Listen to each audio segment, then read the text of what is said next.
امریکہ نے مسئلہ کشمیر کے پرامن حل کی خواہش ظاہر کر دی۔ امریکی محکمہ خارجہ کا کہنا ہے کہ کشمیر کا مسئلہ پاکستان اور بھارت کے درمیان براہ راست تنازع ہے۔ اگر کشمیری تنازع پر ثالثی کی پیشکش کی جائے تو ہم آمادہ ہیں۔ مذاکرات سے مسئلہ کشمیر حل ہو سکتا ہے۔ پاک بھارت جنگ بندی میں امریکہ نے مدد فراہم کی۔ ترجمان امریکی محکمہ خارجہ نے مزید کہا، دہشت گردوں کی حوالگی کے اقدام پر پاکستان کا شکریہ ادا کرتے ہیں۔ امریکی شہریوں کو قتل کرنے والے دہشت گردی کی حوالگی تعلقات کی اچھی شروعات تھی۔ بھارت اور پاکستان کے ساتھ اپنے مفادات کو فروغ دینے کی کوششیں کر رہے ہیں۔ پاکستان اور بھارت کے ساتھ ہمارے تعلقات مختلف نوعیت کے حامل ہیں۔ ہم ریکارڈ ایک میں سرمایہ کاری کے امکانات کو دیکھ رہے ہیں۔ سیکیورٹی فورسز اور پولیس کی جانب سے کرک میں ملا نذیر گروپ کے خارجین کے خلاف انٹیلیجنس بیسڈ آپریشن درشا خیل کے علاقے میں کیے گئے آپریشن کے دوران 17 خارج ہلاک اور متعدد زخمی ہوئے۔ ہلاک دہشت گردوں کے غار کی طرف بھاگنے کی فوٹیج بھی منظر عام پر آ گئی۔ تفصیلات کے لیے اسلام آباد سے یہ رپورٹ دیکھیے۔ سیکیورٹی فورسز اور پولیس کا کرک کے علاقے درشا خیل میں ملا نذیر گروپ کے خوارجین کے خلاف انٹیلیجنس بیسڈ آپریشن، 17 خوارج ہلاک، 7 سے 10 خوارج کے شدید زخمی ہونے کی اطلاعات۔ درشا خیل میں جہنم واصل کیے گئے خوارج کی فوٹیج منظر عام پر آ گئی۔ ویڈیو فوٹیج میں فتنال خوارج کے دہشت گردوں کو غار کی جانب بھاگتے دیکھا جا سکتا ہے۔ تھانہ سلیم شاہ کے علاقے درشا خیل لکی مربت اور کرک کی باؤنڈری ہے۔ سیکیورٹی ذرائع کے مطابق خفیہ معلومات پر 22 خوارجین پر مشتمل گروہ کو درشا خیل میں باقاعدہ منصوبہ بندی کے تحت گھیرے میں لیا گیا اور انتہائی مہارت سے گھیرا تنگ کرتے ہوئے انہیں نشانہ بنایا گیا۔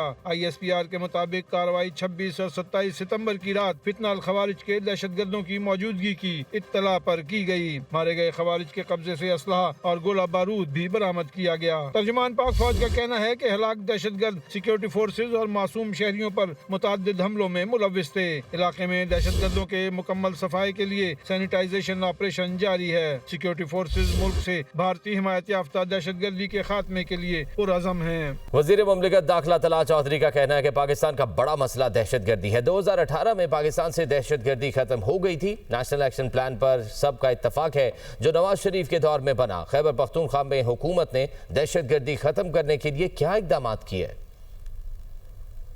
پاکستان کا ایک بہت بڑا مسئلہ دہشت گردی ہے۔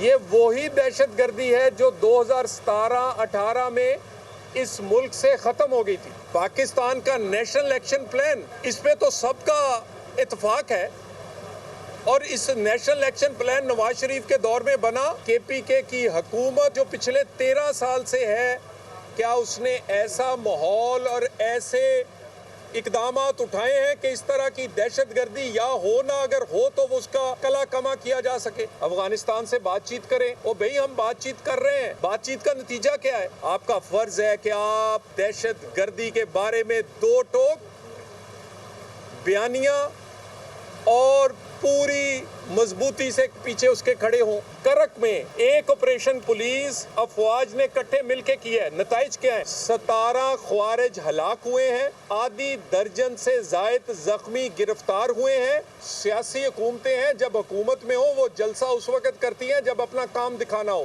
کارکردگی دکھانی ہو۔ جلسہ وفاق کو للکارنے کے لیے نہیں کریں، دہشت گردوں کو للکارنے کے لیے کریں۔ سینئر پولیس آفیسر بنو کا پولیس کنٹرول سے اہلکاروں کو پیغام میں کہا کہ آج سے طالبان آگے اور بنو پولیس ان کے پیچھے ہوگی۔ دہشت گردوں نے جو کرنا تھا کر لیا، آج سے تم آگے اور ہم پیچھے، پھر دیکھتے ہیں کہ تم کیا کرتے ہو۔ MTO صاحب ان کے تھرو مل کے 2 موٹر سائیکل چوکی انچارج برابر کریں گے، رولر والے، اور باقی موٹر سائیکل جو ہے وہ تھانے والے برابر کریں۔ طالبانوں تک آج میسج پہنچا دیں کہ آج سے بنو پولیس، تم لوگوں نے جو کرنا تھا وہ کر لیا، آج تک ہم دفاع کر رہے تھے، آج سے ہم میدان میں آ گئے ہیں، آج سے تم آگے اور ہم پیچھے، پھر دیکھتے ہیں کہ کیا کرتے ہیں۔ اور لڑکوں کو بھی بتا دو کہ DPO کہہ رہا ہے کہ آج سے یہ آگے اور ہم ان کے پیچھے، جو میرے ساتھ ٹھہرا ہے، جس نے ساتھ نہیں دینا وہ چپ کر کے میری چھٹی لے اور گھر میں بیٹھ جائے۔ صفا خبر ہے، خوش ہوئے، مزید ایک بچہ بھی شہید نہیں کراؤں گا۔ وزیر اطلاعات عطا تارڑ بھی امریکہ کے دورے کے بعد لندن چلے گئے۔ عطا تارڑ نے دورہ امریکہ کو کامیاب قرار دے دیا۔ کہتے ہیں امریکی قیادت سے مثبت اور تعمیری بات چیت ہوئی، پاکستان کا موقف مؤثر انداز میں پیش کیا گیا۔ اس ماحول میں جہاں پہ اتنی پازیٹیوٹی ہے آئی ڈونٹ تھنک کہ کچھ روڈ بلاکس یا امپیڈیمنٹس ہونے چاہیے. ہم تو سیلیبریٹ کر رہے ہیں اس چیز کو کہ الحمدللہ پاکستان کو اتنی عزت ملی ہے. UN جنرل اسمبلی میں پریزیڈنٹ ٹرمپ نے میٹنگ سے پہلے کہا کہ 2 گریٹ لیڈرز آ رہے ہیں, 2 گریٹ اسٹیٹسمین آ رہے ہیں. مجھے انتظار ہے, یہ آج تک نہیں ہوا. واشنگٹن میں جو پروٹوکول ملا تو we are cherishing the good things. وزیر پنجاب مریم نواز کا تنقید کرنے والوں کو کام کرنے کا مشورہ. کہا پنجاب ریکارڈ پر ریکارڈ بنا رہا ہے, باقی سب تنقید کر رہے ہیں. تنقید کرنے والے اپنے صوبے میں بھی کام کریں تاکہ وہ بھی بہتر ہوں. دفتر میں بیٹھ کر تصویر بنانا آسان ہے. کہتے ہیں کہ ہم چپ کر کے کام کرتے ہیں. چپ کر کے کام نہیں ہوتا, آرام ہوتا ہے. کوئی کام کرے گا تو سامنے تو آئے گا. میرا تنقید برداشت کرنے کا ایک ہی طریقہ ہے کہ کان بند کر کے مقصد پر نظر رکھو. پنجاب روایات قائم کرتا جا رہا ہے, کامیابیوں پہ کامیابیوں کی الحمدللہ ڈھیر لگاتا جا رہا ہے, اور باقی لوگ صرف پنجاب پہ تنقید کر رہے ہیں. بھائی اتنا جتنا پنجاب پہ تنقید کرے اتنا کبھی اپنے صوبے پہ بھی کام کر لو, کوئی بھلا ہو جائے مخلوق کا. بھائیوں اور بہنوں, بہت آسان ہے دفتر میں بیٹھ کے اسکرین سامنے رکھ کے تصویر اتروا لینا اور کہنا جی وزیر اعلیٰ کام کر رہا ہے. وزیر اعلیٰ کیمرے کے سامنے نہیں آتا. بھائی کام کرے گا تو کیمرے کے سامنے آئے گا نا. جب میدان میں آؤ گے تو کیمرہ بھی ہوگا. اور میں صرف سیلاب سے نہیں نمٹ رہی, میں نے ترقیاتی کام بھی نہیں روکے. پنجاب کا ہر ادارہ, پنجاب کی پوری کابینہ, پنجاب کا ہر ڈپارٹمنٹ جس طرح سے جاگا ہے اور جس طرح سے انہوں نے دن رات سیلاب میں گھرے عوام کی خدمت کی, ان کو بچانے کے لیے, ان کو سیف مقامات تک منتقل کرنے کے لیے, محفوظ مقامات تک منتقل کرنے کے لیے, میں ان سب کو پنجاب کے عوام کی طرف سے اور پاکستان کے عوام کی طرف سے دل کی گہرائیوں سے شاباش دینا چاہتی ہوں. پنجاب وہ پہلا صوبہ بن گیا جس نے تاریخ کا سب سے بڑا ایویکویشن 2.5 ملین افراد کو پنجاب نے ٹائملی پانی آنے سے پہلے ایویکیویٹ کیا.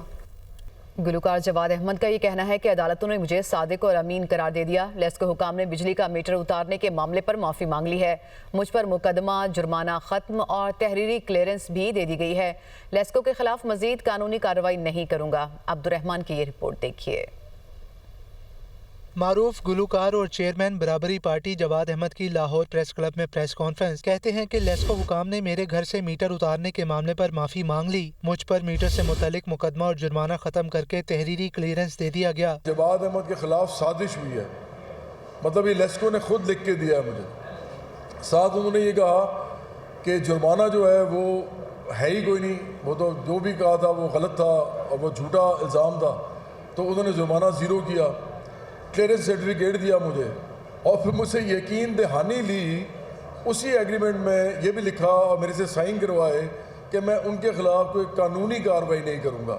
جواد احمد نے کہا کہ میری جدوجہد اداروں نہیں, نظام کی خامیوں کے خلاف ہے. میں نے ان لیسکو اہلکاروں کو معاف کر دیا جو اس معاملے کے ذمہ دار قرار پائے. بجلی میٹر صارف کی ملکیت ہے اور بغیر اجازت کسی کو بھی میٹر اتارنے کا حق نہیں. اس میں جو انوالو تھے لوگ وہ لیسکو کے چند اہلکار تھے اور انہوں نے یہ سارا معاملہ کیا. اور میں نے لیسکو کے ہی کچھ جو ان کے افسران تھے, جو ہائر آفیشلز تھے, ان کے کہنے پہ ان کو معاف کر دیا. یہ جو میٹر والا معاملہ ہے, فرض کریں گیس کا یا بجلی کا, یہ آپ کی ملکیت ہے. اگر کوئی اس کو چیک کرنا چاہتا ہے تو اس کو اتار کے نہیں لے کے جا سکتا. گلوکار جواد احمد کا مزید کہنا تھا کہ وہ ملک میں انصاف کے نظام کی بہتری چاہتے ہیں اور کمزور اور غریب عوام کے ساتھ ہمیشہ کھڑے رہیں گے.